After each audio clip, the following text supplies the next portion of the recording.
In history, there have been few attempts to remove the blessed body of Rasulullah sallallahu alaihi wasallam. There was a very famous Muslim leader. His name was Nuruddin Zinki. Nuruddin Zinki was part of the Seljuk Empire, and he ruled over Syria. And he was the mentor of Salah ad-Din al-Ayyubi.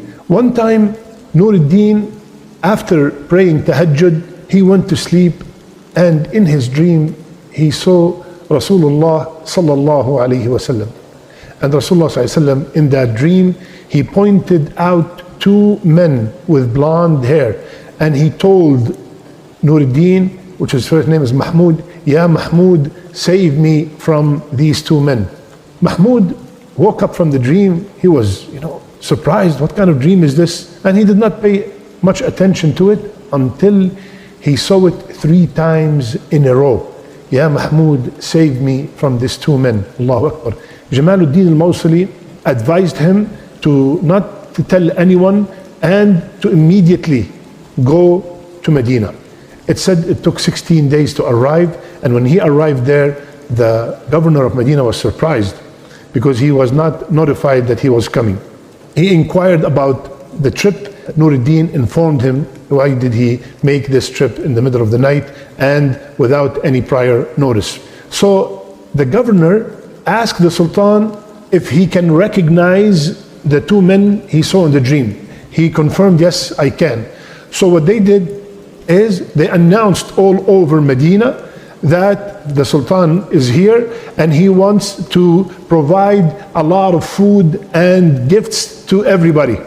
So when this news spread in Medina, everybody started coming, and the whole idea was to see and find out if these two men were among the people coming and taking the gifts. So a lot of people came, and they all get gifts and food, and they were not able to identify those two men. They were not among them.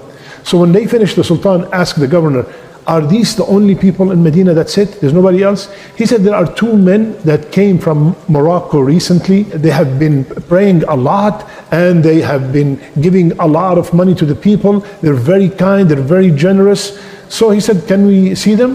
When they walked in, immediately the Sultan, Nuruddin Zinki, recognized that these are the same two men he saw in his dream. So after questioning them, the Sultan, seeing them in the dream, he knew that they are not telling the truth. So he went to their tent and looked, he did not find anything. And then he saw carpet, he took it out, and under it there was a lot of money.